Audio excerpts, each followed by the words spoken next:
The brush slipped from my hand and landed with a wet thud in the grass.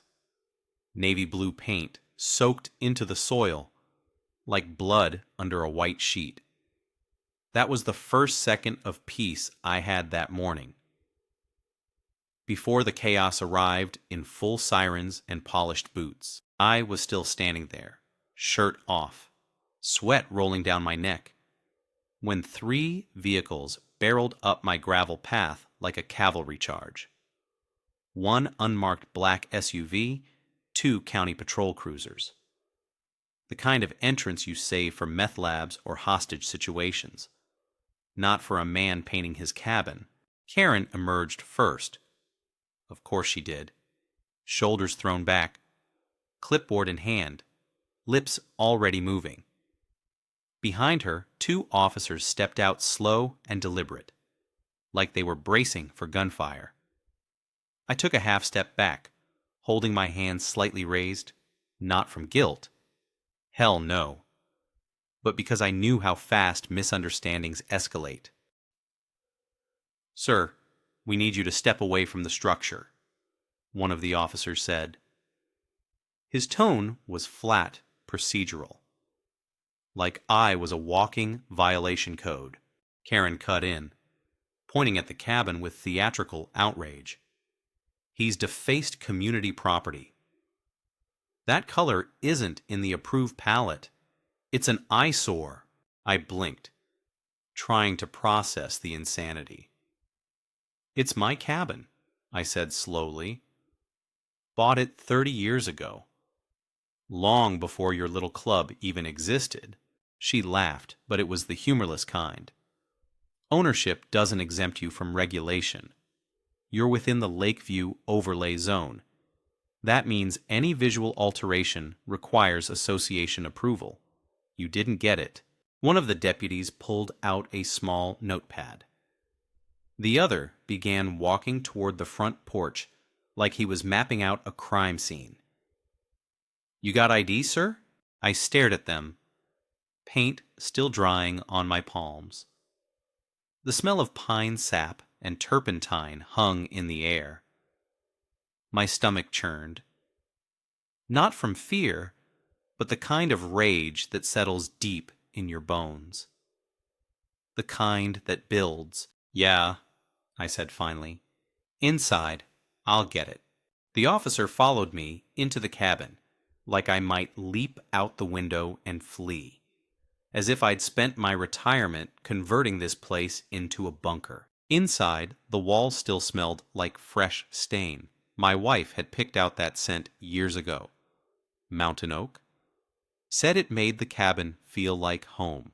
She never lived long enough to smell it. I handed over my ID, jaw tight.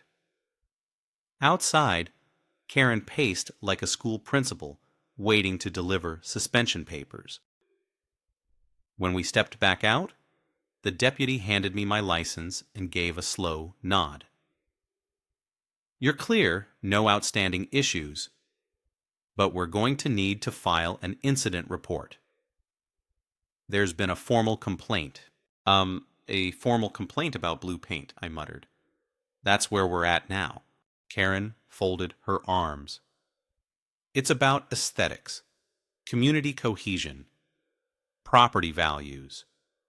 You can't just slap some offensive color on your house and pretend it doesn't affect the neighborhood."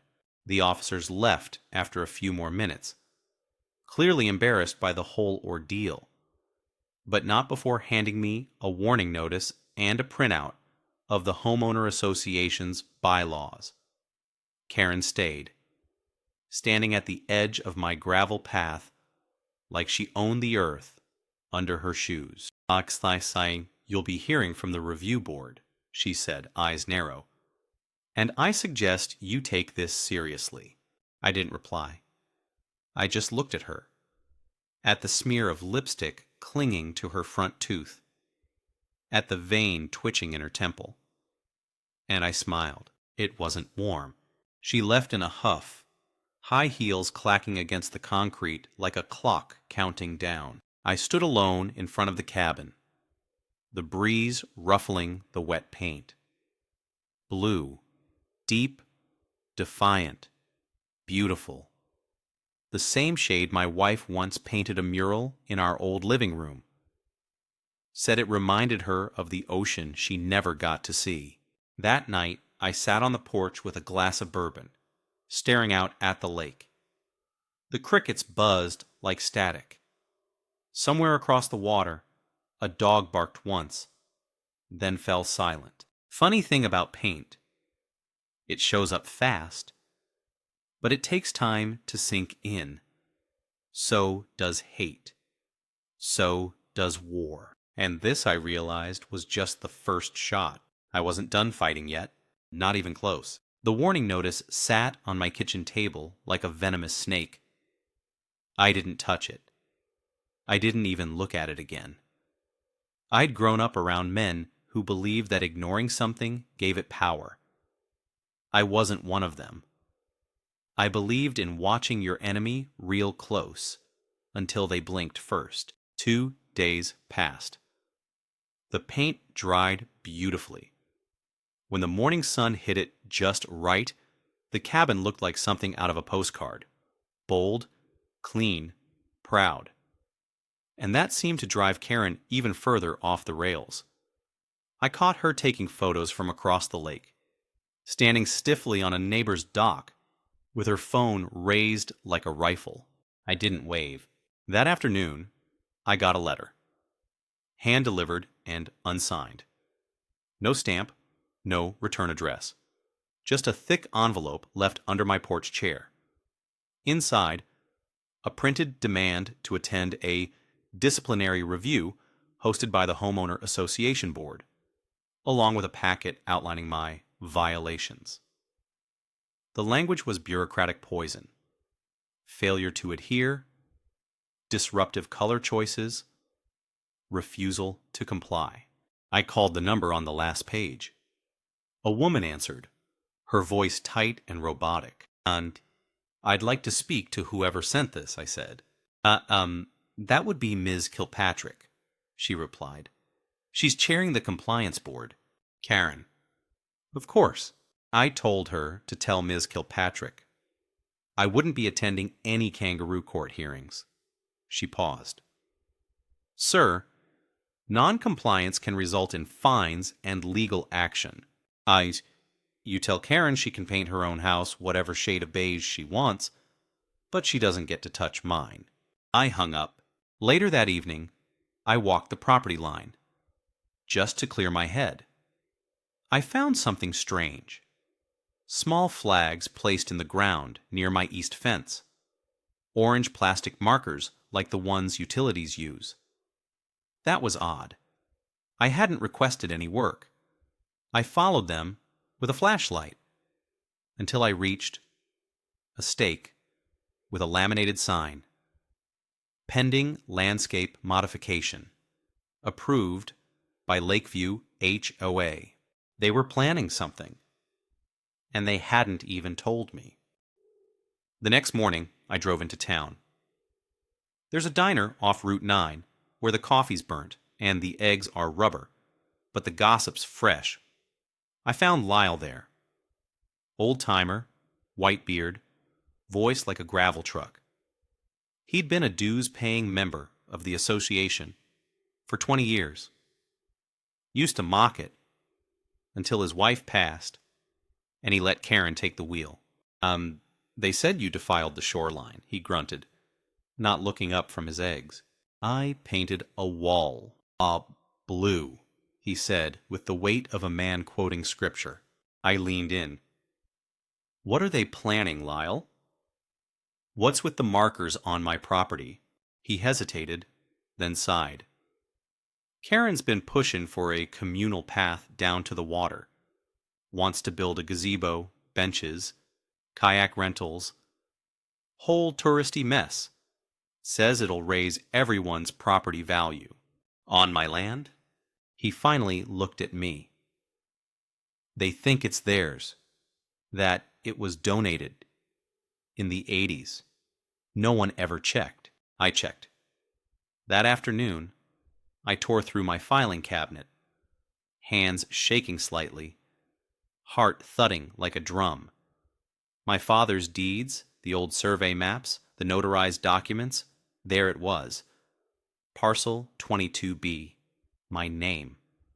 Clear as day. I stood there in the dim light of the cabin. Years of dust and memory settling over me like smoke. My father had warned me once. People love rules until they bump into someone who remembers where the lines really are. I called Fred. Old friend, lawyer, ex-Marine. We'd hunted elk together, buried wives in the same cold spring. He picked up on the third ring. I need a favor, I said. He didn't ask what kind. The next day, he drove in from 2 towns over. Tall, wiry, still looked like he could knock a tree over with one punch. We stood on the porch looking out at the lake. They think they can steal your land with bylaws and photocopies, he muttered, flipping through the documents. It's bluff, but a dangerous one. If they register their plans before you file a dispute, it gets messy. Then we file first. He nodded, but slowly. It's not just about paper. Karen's smart. She'll play public opinion. Make you the villain. I took a breath, watching the reflection of clouds drift across the lake's surface. Then I'll be the villain they deserve. That night, I left the porch light off. I sat in the dark with a thermos of black coffee and my grandfather's shotgun across my lap. Not out of paranoia, just habit. You defend what's yours, whether it's from coyotes or Karens. At 3:12 a.m., a pair of headlights crept down the road and stopped just shy of my gate, then backed away. I didn't sleep, because this wasn't just about a color anymore. It was a siege. The morning after the headlights, I walked the tree line again. The air smelled of wet pine and gasoline. Damp leaves clung to my boots. I traced the orange flags like a warpath until I reached a fresh patch of disturbed earth. Somebody had been digging.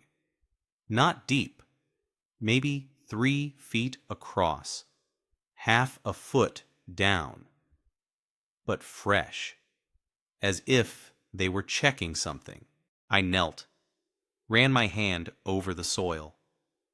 My palm came up blackened, cold. No animal does this.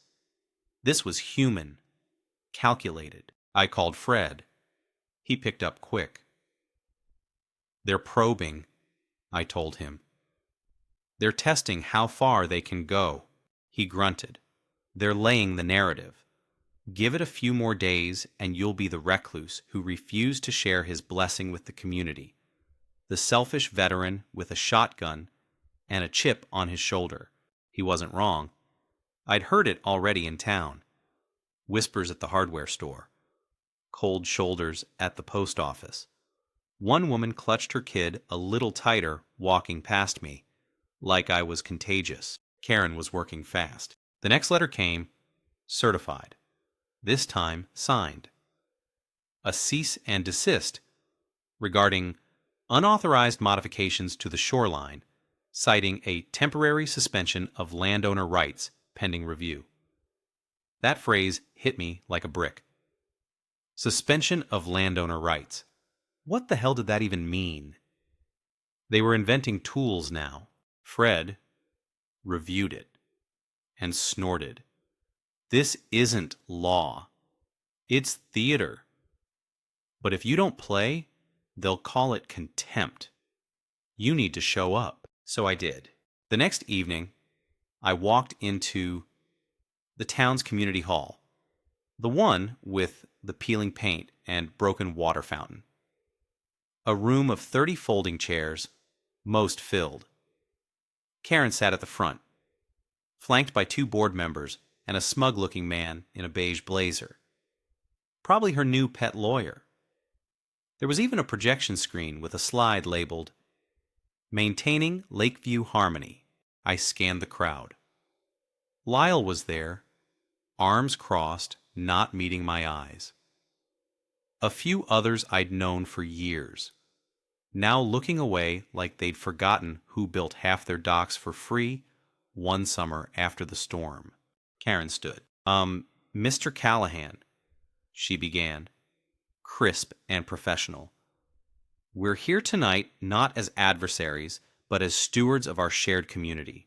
I laughed once, sharp, cold. She didn't flinch. You've painted your cabin in direct violation of the Homeowner Association's appearance standards.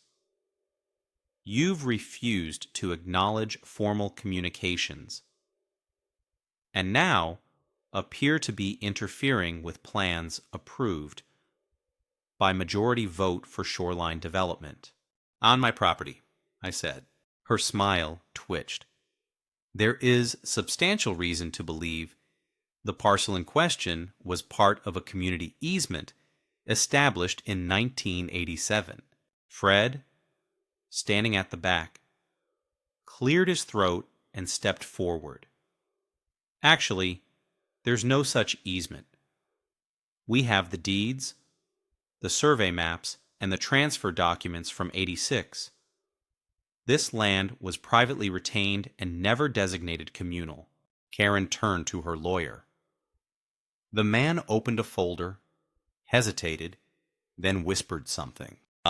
Regardless, Karen said louder, we're moving forward with our plans pending final clarification. I looked around the room. I saw it then. Not support for her. Fear. Everyone was afraid of the fight. They wanted peace, quiet, normalcy. I was the loud one. The disruption.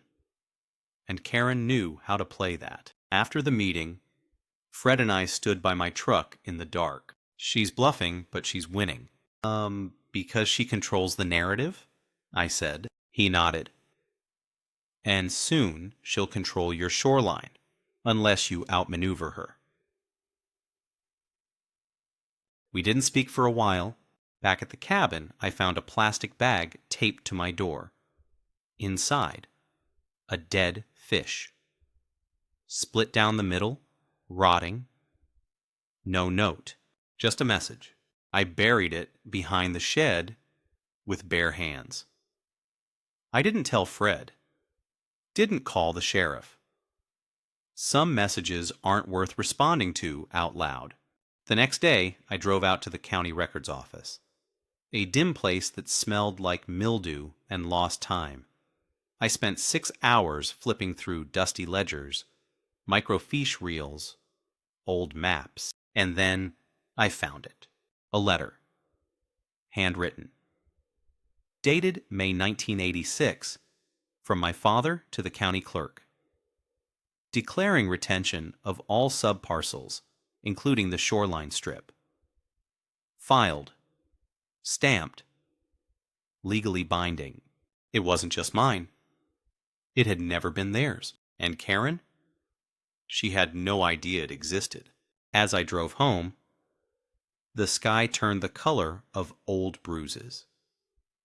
Purple, gray, and heavy with threat. I was done defending.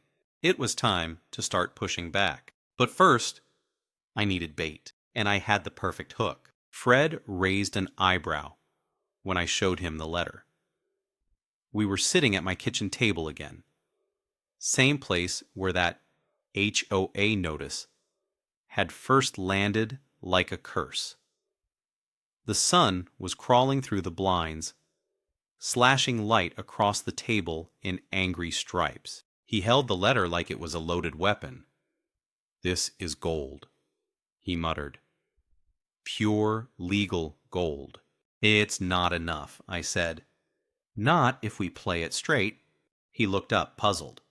I explained. See, Karen wasn't trying to win in court. She was winning in perception. She'd cast me as the cranky old loner, the man who said no to progress, who refused to share. The facts didn't matter. I could wave that letter in front of every board member, and they'd still hear her voice echoing louder than mine.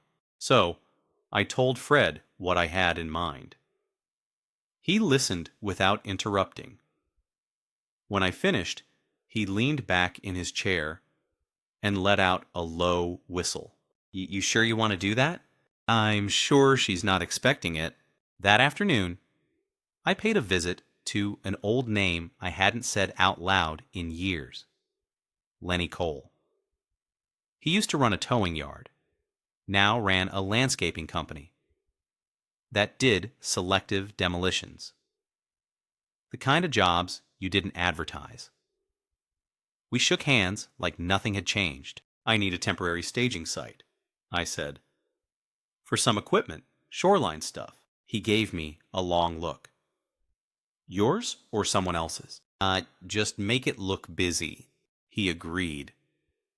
By sundown, his trucks were unloading beams, sawhorses, and a massive industrial tarp onto my shoreline. From the other side of the lake, it looked like the beginning of major construction. Karen showed up the next morning, right on cue. She didn't come alone. Brought 2 HOA board members, Ed and Cynthia, both dressed like suburban diplomats, and that same smug lawyer. They stopped at the edge of my gravel, looking like a scouting party from a failing empire. Mr. Callahan, Karen began, too sweet. May we speak? I walked up slow, boots crunching dry grass. About? She gestured toward the staging area. We've received multiple calls from concerned residents. There's equipment, noise, disruption. You're undertaking unauthorized shoreline work. I smiled.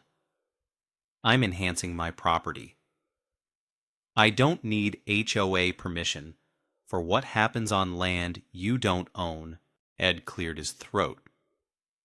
This type of development may fall under environmental review. There are wetland buffers.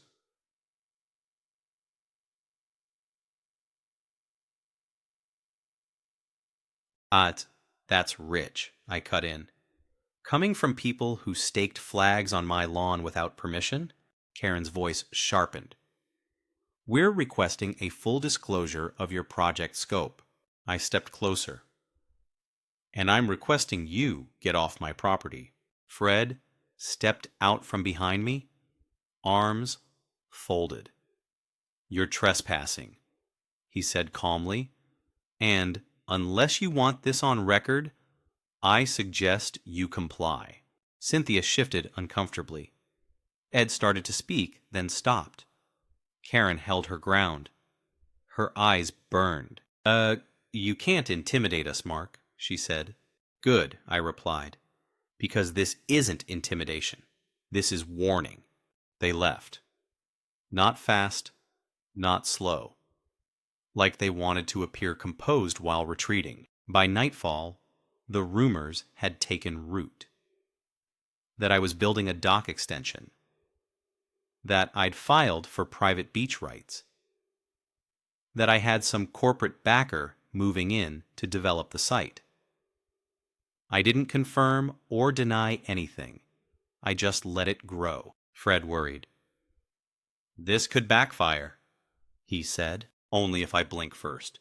Then came the next blow. I was at the hardware store, picking up screws, when I saw a notice taped beside the register. It was a flyer, not from the HOA, from a neighborhood group I'd never heard of, Citizens for Responsible Lake Development. On the flyer, my name, a photo of my cabin, and the words, "Is this what we want for our community?" I felt the air change in the store. Conversations paused. Eyes lingered. The cashier scanned my items slower than usual, like handling a bomb. Back at the cabin, I found tire tracks across the grass. Someone had pulled off the road, spun a few donuts, then vanished. I sat on the porch that night.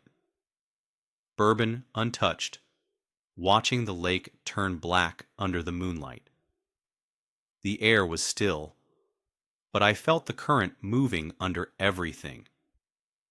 I wasn't angry. I was done being angry. Karen had declared war with whispers and paper cuts. I was going to answer with silence and precision. The next morning, I made 2 phone calls, one to the county clerk, one to a quiet little auction house in Cedar Ridge. Because if Karen wanted to play Queen of the Lake, I was about to buy the board she was standing on.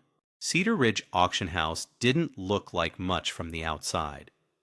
A rust-colored building with faded letters and a single parking lot pothole deep enough to swallow a small dog. But what they moved behind those scuffed doors could tilt whole towns. I met with a man named Ellis. Bald, mid-60s, polite in that dry way small-town operators often are. He didn't ask why I was interested in the portfolio marked Lakeview Association Recovery Assets. He didn't have to. He already knew. So they defaulted on a contract with a landscaping supplier, Ellis said, flipping through a slim file. Some unpaid equipment rental, a bounce deposit, minor but enough for lien placement. The supplier folded. We picked up the paper. How much? I asked. For full asset control, including interest from 2 minor lenders who cashed out early, just shy of $39,000. I nodded once. I'll pay cash. Ellis blinked. You want it discreet? I want it clean. By noon, I owned every cent of the Homeowner Association's third-party debt. Not enough to bulldoze them, but enough to hold the sword. Fred looked at the paperwork and shook his head. You just bought the rope they're hanging from. Not yet, I said. Now we wait until they tug it themselves. We didn't wait long. 2 days later, a Homeowner Association bulletin hit every mailbox in the community. Glossy, double-sided, titled, Restoring Harmony to Lakeview. Karen's face in the corner, all pearls and power pose. The main body of text outlined the association's official plan to begin construction of the Lakeview Commons, a recreational zone including a gazebo, pier extension, kayak racks, and green space. Funding. To begin with, a special levy, temporary monthly community improvement fee, $57 a month, mandatory. Fred dropped the flyer on my table like it was radioactive. She's going for it. No vote, just decree. She's about to find out what that costs, I said. See, according to the lien structure I now owned, any major fiscal resolution by the Homeowner Association triggered a repayment clause to its prior debt holders. In this case, me. Karen had just authorized spending from an account encumbered by unpaid commercial debt, which meant the HOA now owed me immediate reimbursement. Or else, Fred grinned. You've got her boxed. She doesn't even know it yet. I waited 3 days. Then sent a notice. Polite, legal, and firm. Demanding immediate payment of the outstanding balance or cession of property liens per debt contract. Clause 6.2, Karen called that night. Not emailed, not mailed, called. Her voice was tight, controlled like a violin string tuned to snap. You're bluffing. No, I said calmly. You are. And you just made the wrong move. There was a pause, then a click. By morning, the trucks at my shoreline were gone. The HOA's landscaping contractors pulled out overnight. Their equipment vanished like ghosts. The Commons project was suddenly on hold for community feedback, but the damage was done. Now, people started talking. Not about me, but about Karen. About the secret debt. About the surprise fees. About why she'd rushed the project without a vote. Lyle showed up at my door the next afternoon, hat in hand. You were right, he said. I didn't want to believe it, but she's been playing us. I didn't gloat. Didn't need to. The cracks had started forming. All I did was tap the fault line. But Karen wasn't out. That weekend, I found my mailbox smashed open. The pole bent sideways, like it had been hit with a bat. The next night, someone dumped a sack of dead leaves and rotting trash on my porch. The message was clear. She'd lost the battle. Now she wanted revenge. Fred urged caution. She's cornered. That's when people get stupid.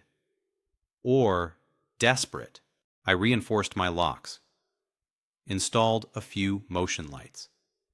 Slept with the shotgun a little closer. But I didn't retaliate. Because I didn't need to. I already knew what was coming. The Homeowner Association had a quarterly audit scheduled. And thanks to my acquisition, I now had observer rights to every line item in their books. And in those books was something Karen had never expected anyone outside her circle to see. Not fraud, not theft, something worse. A conflict of interest so obvious it stank like gasoline in a barn. And once I exposed it, quietly, strategically, it wouldn't be me they turned on. It would be her. And this time, she'd fall alone. The audit was scheduled for a Thursday afternoon. Quiet affair, small back room in the county annex building. No press, no drama. Just numbers and nervous glances. That's how the powerful prefer their truths. Buried under spreadsheets and plastic name tags. I arrived early. Not because I had to, but because I wanted her to see me waiting. Karen walked in 10 minutes late, wearing a bright coral blazer and the smile of a woman who still believed she could lie her way uphill. She froze for half a second when she saw me, then kept walking. Her lawyer followed, tapping on a tablet. 2 other board members filed in behind, Cynthia and Ed, looking sleep-deprived and unusually quiet. I didn't speak. Didn't need to. The auditor was a man named Roston, middle-aged, thick glasses, hands that trembled slightly when he opened the files. He welcomed everyone, then began to read out financial summaries. For 20 minutes, we sat in fluorescent silence while numbers ticked by. Lawn maintenance, dock repair, waterline inspections. Then came outsourced vendor contracts. And there it was, line item 54B. Consulting fees to Breeze Vision Property Solutions, $18,500. Excuse me, I said calmly. Could you clarify what Breeze Vision provides to the association? Karen shifted. Her lawyer spoke up first. Breeze Vision handles landscape architecture proposals and brand design for the Commons Initiative. I nodded. Is Breeze Vision a registered vendor with this county? The auditor looked uncertain. Checked his file. It's not on the verified vendor list. Fred, seated to my left, leaned forward. Is there a disclosure form for vendor ownership? Karen's jaw tightened. There wasn't. I already knew that. I had spent the last 3 nights tracing LLC filings. Breeze Vision was registered to a P.O. box in Red Fork, under a shell company, but the trail didn't end there. It led to a holding account in the name of Cassandra J. Kilpatrick. Karen. She had approved contracts to her own company, billed the association, then passed the cost to residents as community upgrades. Fraud? Maybe. But more importantly, it was betrayal of trust, of transparency, of the very people she claimed to represent. The auditor fell silent. Fred said nothing. No one moved. Then Cynthia stood up slowly. Karen, is this true? Karen's smile fractured. I was trying to save us money. Breeze Vision underbid all other firms. I disclosed it verbally.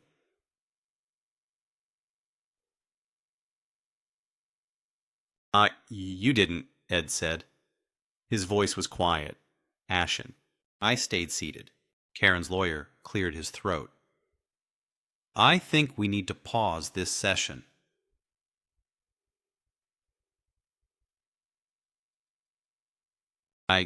You're not under litigation, Fred said sharply. But keep talking and that'll change. They left the room. Karen didn't look at me on her way out.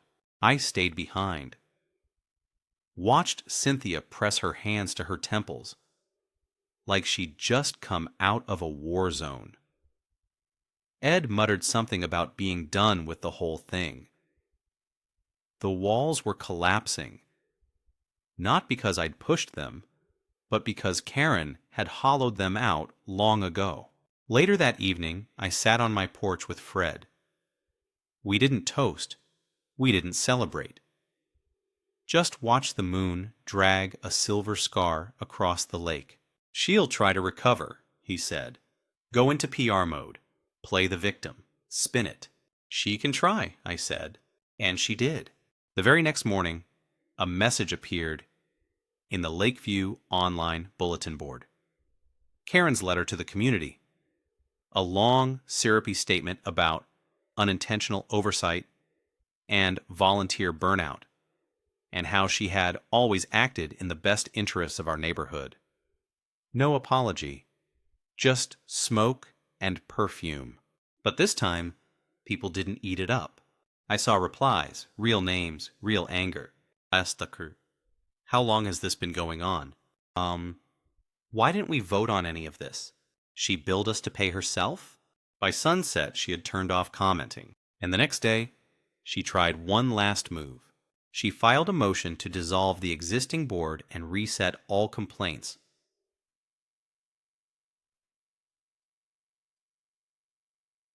Pending internal mediation.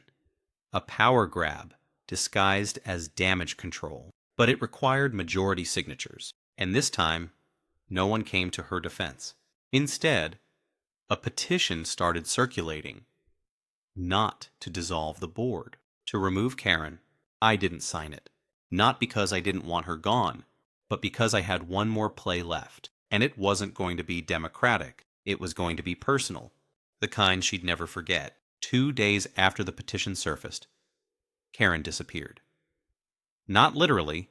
She was still in town. Still showing up to HOA functions. Still trying to smile her way through the aftermath. But something inside her had gone quiet.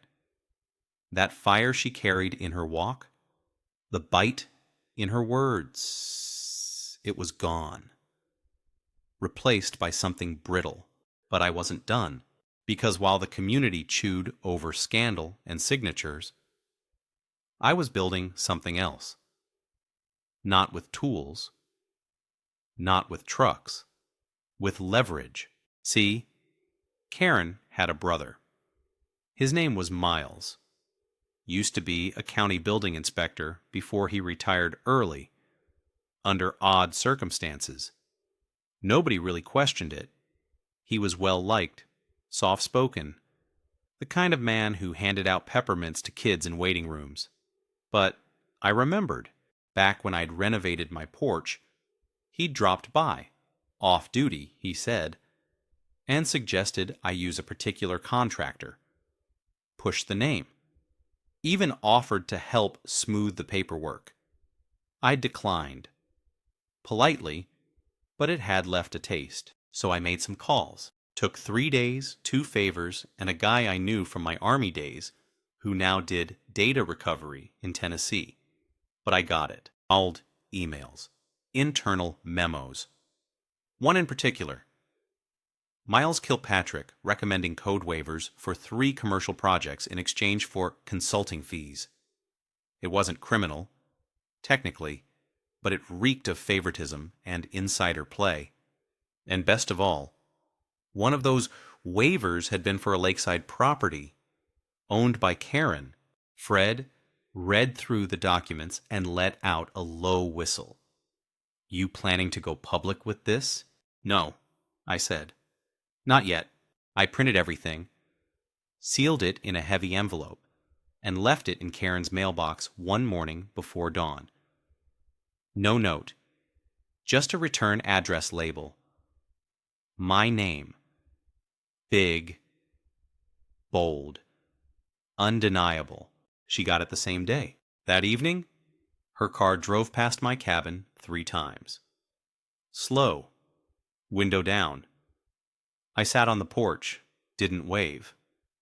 Just let her look. The next day, the HOA board met without her. Cynthia chaired it. They voted to suspend all commons-related development, effective immediately. Karen didn't show up, but she called me. "I get it now," she said, voice raw. "You didn't want to win. You wanted to break me." I stayed silent. I just wanted to fix things. Make it better around here. "You think you're the only one who lost something?" That caught me. Then why did you turn it into a kingdom?" I asked. "Why did it have to be yours?" Long silence. Then she hung up. The next morning, I found something folded on my porch step. HOA stationery. Her handwriting. One sentence. "I resign. Effective immediately. Signed. No apologies. No explanations. Just surrender." Fred and I burned the blackmail packet that evening. Not because I felt guilty, because I didn't need it anymore. Some wars aren't won by proving your point. They're won by making sure your enemy knows exactly how deep your patience runs, and how long you're willing to sit in the dark, watching, waiting. The community tried to thank me. Lyle brought over an apple pie. Cynthia offered to put my cabin on the official protected historical list. A few folks stopped by with kind words, relieved smiles. I told them no thanks. I didn't want gratitude. I wanted my silence back. I wanted my porch, my trees, my lake. And I wanted them to remember. Some men don't need permission to stand their ground. They just need a reason. And Karen had given me more than enough. But the story wasn't over yet, because the association still existed, and I had one last card to play. I didn't expect her to leave the county, but she did. A week after her resignation, Karen packed up and vanished from Lakeview like smoke from a dying fire. For sale sign on her front lawn, blinds drawn, no goodbye, just gone. Word was she moved closer to her daughter in Texas. Some said she was embarrassed. Others said she'd been planning it anyway. I knew better. Her house sold quick. No surprise. It was lake adjacent, remodeled and now free of scandal. But her shadow lingered. People walked slower past her old gate, whispered more. The HOA didn't dissolve, but it shrank.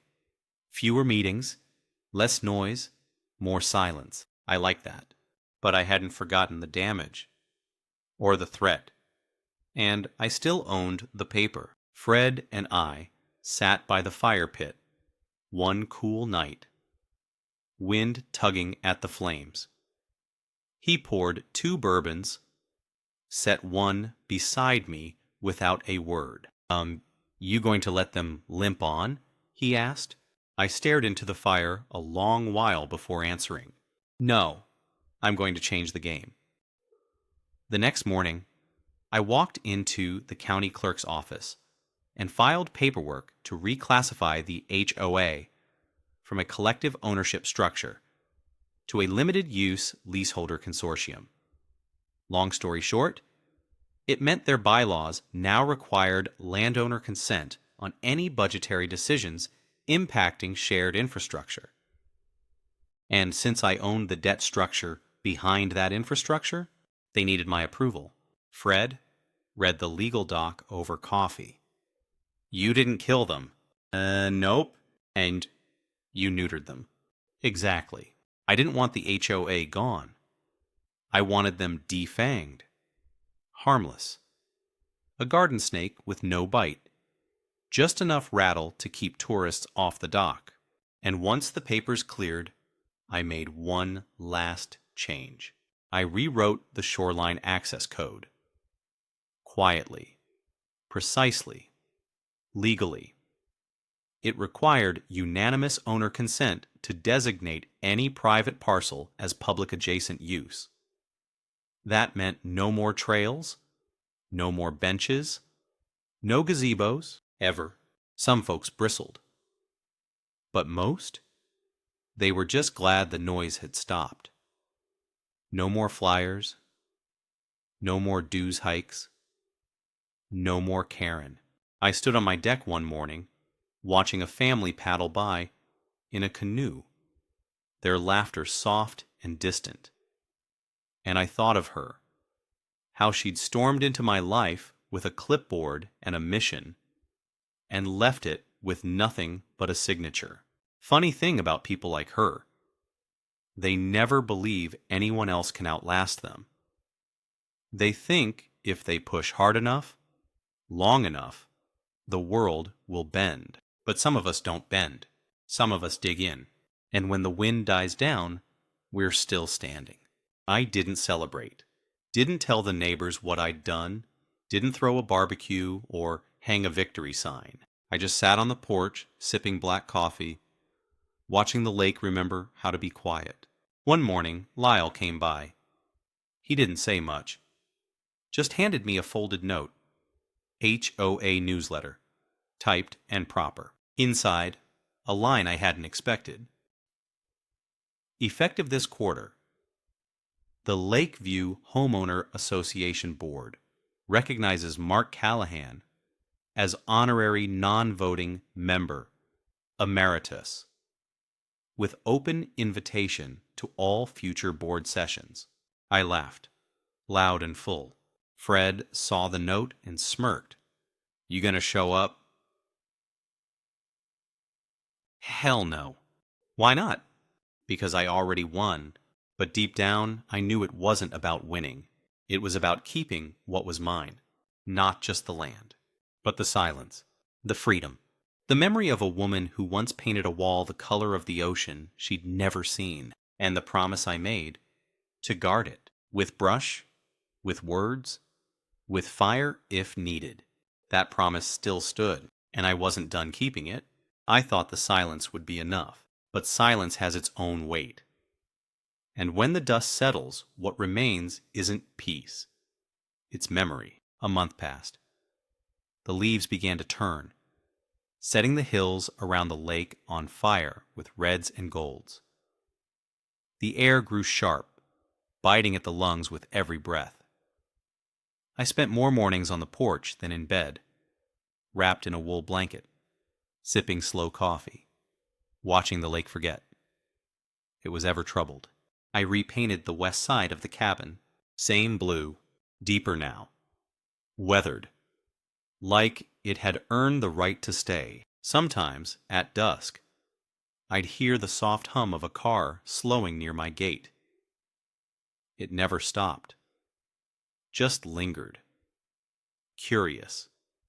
Maybe a new board member, maybe someone remembering, maybe just wind. But I never rose, never waved. That chapter was over. Until one afternoon, mid-October, a boy came up the gravel path.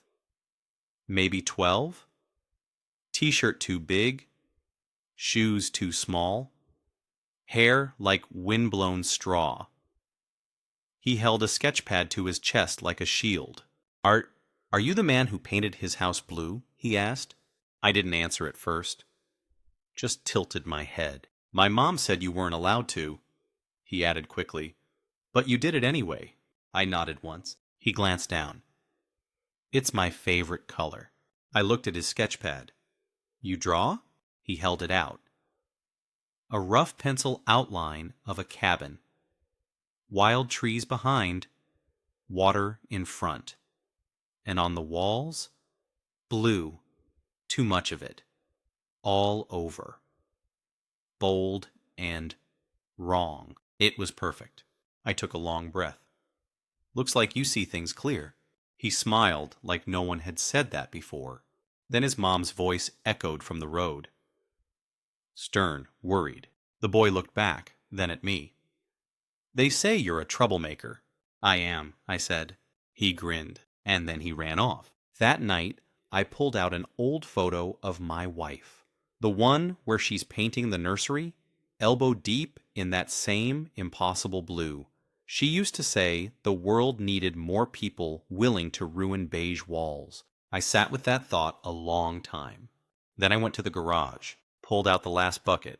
Next morning, I painted the front door. No permits, no meetings, no votes. Just paint and sun and memory. The wind carried the smell down the lake like a message. Somewhere, someone would see it and remember. Not me, not Karen.